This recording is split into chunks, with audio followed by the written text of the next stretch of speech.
What's going on, guys? The Comics Kid 2099 here. Welcome to day 213 of the 365-day graphic novel review challenge. Today, I want to talk to you about another Transformers book. This is Transformers Evolutions Hearts of Steel, written by Chuck Dixon with art by Guido Guidi. This is an Elseworld-ish miniseries that puts the Transformers in the 1800s, right on the cusp of the Industrial Revolution. And instead of meeting characters like Sam Witwicky or Spike and Sparkplug from the animated series, instead of meeting characters like that, they get to meet John Henry, an American folklore character, and Mark Twain. This book is basically just having a whole lot of fun with this Elseworldy concept. It's not a particularly deep story, and I don't think that they meant for it to be very deep. Basically, they're just having a whole lot of fun with this being an alternate universe story, and they're wanting to take advantage of doing everything that they could possibly do here that they wouldn't be able to do in the normal Transformers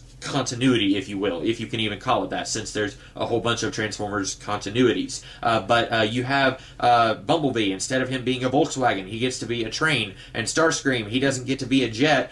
He gets to be this weird flying machine type thing. And basically, the story is very simple. Mark Twain and John Henry, they team up with the Autobots to try and stop the Decepticons from using Earth's Industrial Revolution to their advantage. And, spoiler alert, the good guys win. It's a very fun story, but I am not going to pretend like this is an especially deep story.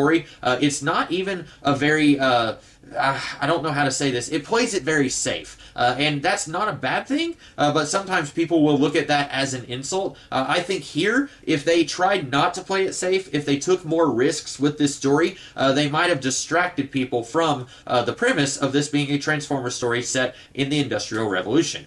So I personally don't think that it's a bad thing that they played it safe here. I think that it worked fine, that they basically did exactly what you think they would do with the Transformers in the Industrial Revolution.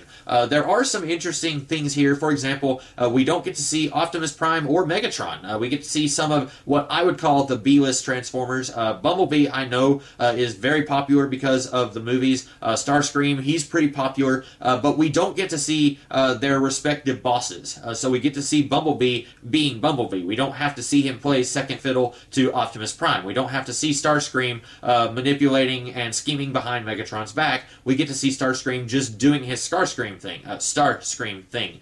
So that was interesting. In the back, there are some sketches and concept art, and apparently Guido Guidi did do concept art for Megatron. That's in the back of the book, so I'm curious if they either A, plan for this miniseries to be longer and eventually bring in Megatron, or B, if they intended to do a sequel of some kind, and then they never got around to it, and so they have concept art for Megatron. Or maybe Guidi just really wanted to do Megatron concept art for this universe, and Chuck Dixon didn't want to do Megatron in this miniseries. I'm assuming that IDW was at some point planning to do more of the Evolutions line of Elseworldy type stories, and for whatever reason, they never got around to it. This is the only one. It's really weird to me that this story has two subtitles. It's Evolutions: Hearts of Steel. I feel like they could have just called it Transformers Hearts of Steel. So that makes me think that they at some point plan to do others in the Evolutions line. Maybe one where they come in the 1950s and something like that happens where they team up with James Dean. I don't know. Maybe they would have done a whole bunch of different Elseworldy type stories like that. But for whatever reason, they never did it. I don't know if this was critically a bomb or financially it didn't do what they wanted it to do. That usually isn't as much of a factor with comic books as it is with movies. But anyway, I think this is a very fun story. This is one of the first Transformers stories that I ever bought and read. So for me, I liked it a lot. I think that it's very new reader friendly. Transformers is a concept that's very difficult for me to get into. It's very mythology heavy. There's a lot of stuff that you're going to have to penetrate in order to understand and comprehend Transformers stuff. And for me, this was a good, light Transformers story that didn't need a whole lot of stuff for me to try and penetrate and comprehend. I thought it was very comprehensive, and that was definitely a plus for me. So even though this story is not especially deep, that didn't bother me because I still had so much fun reading this story. So those are my thoughts on Transformers Evolutions Hearts of Steel. I hope that you guys liked this review. If you did, be sure to like, share, comment, and subscribe, and I will be back tomorrow with some more videos. In the meantime, you guys have a great rest of your day. Catch you later.